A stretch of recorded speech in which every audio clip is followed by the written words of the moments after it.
She's not a dancer, she's not a choreographer. Today's guest describes herself as a visual poet.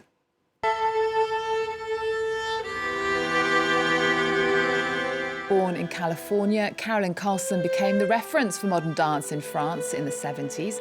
50 years on, she's still moving. She's created more than 100 pieces, many of them landmarks in the history of dance.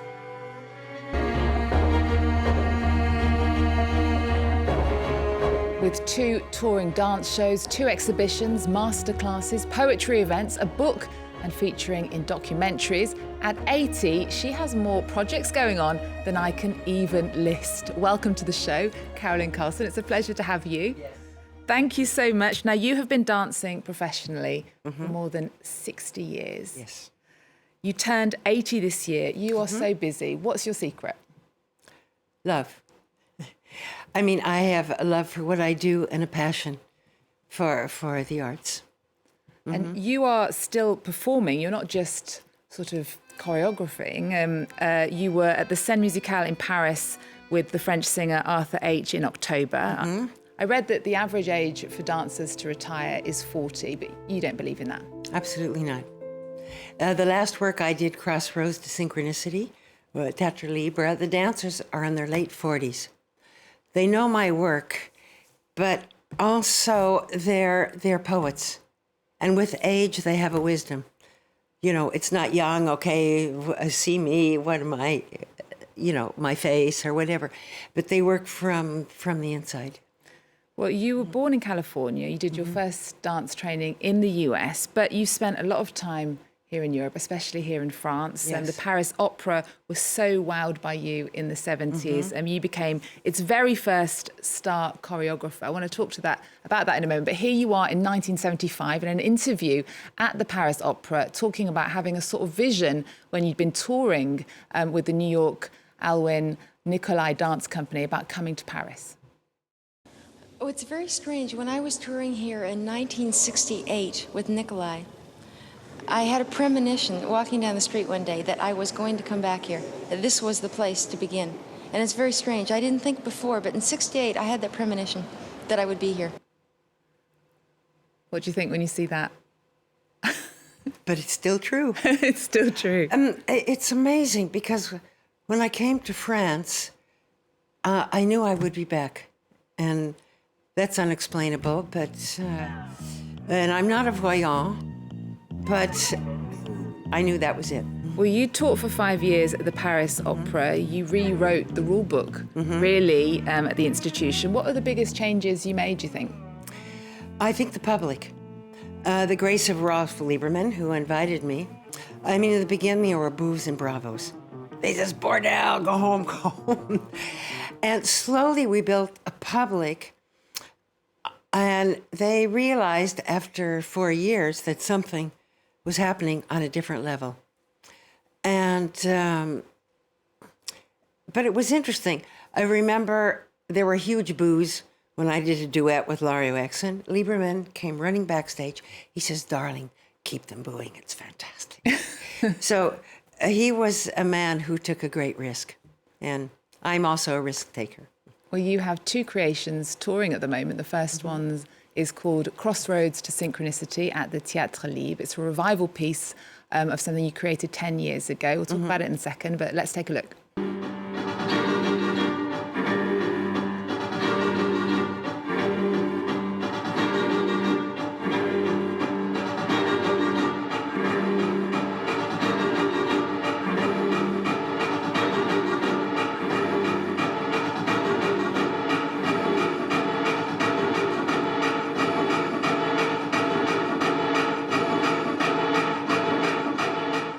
Carolyn, I read that this piece is inspired by the Swiss psychologist Carl Gustav Jung.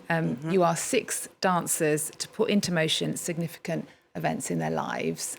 I was wondering, can you tell us about a significant event in your life that changed it? Oh, Nicolai. Meeting my master in New York.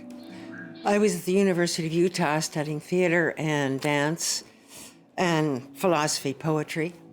And then I met Alwyn Nicolai. Absolutely changed my life. Because Nicolai didn't work with steps, he worked with concepts. We say time, space, shape, a mouvement perpetuel. And then in New York, I also found Zen Buddhism and haiku poetry. So all these things together engendered my being as an artist of many, many faces. And how do you translate psychoanalysis to dance? I wouldn't say psychoanalysis. Carl Jung was also a poet. He believed in the higher self. And with the most important thing on synchronistic moments that Carl Jung was talking about, poetry is a healer of wounds and separations. And I found this amazing. I mean, we all have certain life styles, but when I met Nikolai, also he healed a wound in me that he opened to who I was. And that's why I always talk about poetry as being a gift that I work with. Well, let's talk about another piece you've got, another creation you're touring with is called The Tree. Here's a taster of it.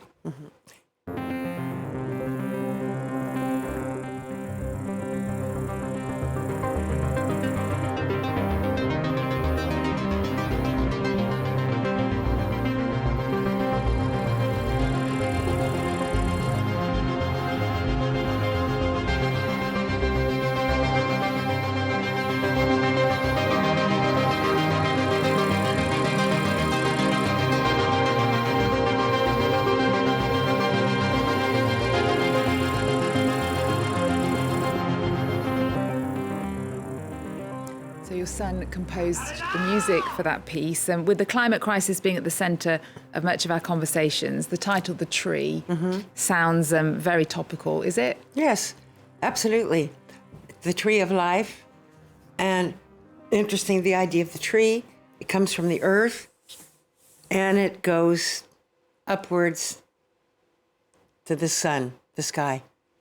And for me, this is an important metaphor also. Also, what's happening in our climate change. I hope it's not too late, but hopefully in art, I can say something about this. But in the tree, it's a beautiful way of giving homage to nature, and we are co-creators. So your two pieces are among a very rich season of dance in Paris and the rest of France during the festive season. One worth talking about is called Tutu, at the same theatre where Crossroads to Synchronicity is showing, and the Théâtre Libre. Tutu comes from Le Chico's Mambo troupe. It's a humorous classical dance show this December.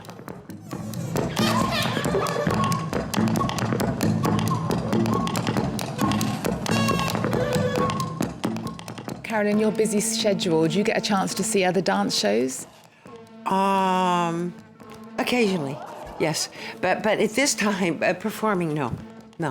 Well, another performance is the Nutcracker for kids at the Théâtre Mogador in Paris until February. I took my daughter to see that last Christmas. I just wondered, what place do you think the classics like the Nutcracker have in today's society? Oh, but I think it's incredible to keep tradition.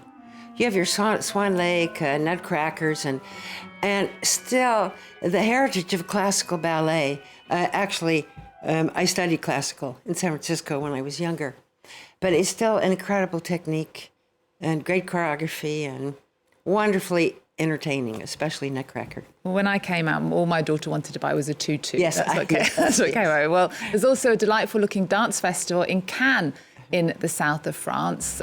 Carolyn, you've done and are doing a lot of touring around France. Tell us about some of your favourite places to perform. But that's difficult, because each place, the public is different, and we always have a great appreciation. So, when we go in a theater, this is our temple. This is where we are for the time. So no matter where we are in each city, we give love.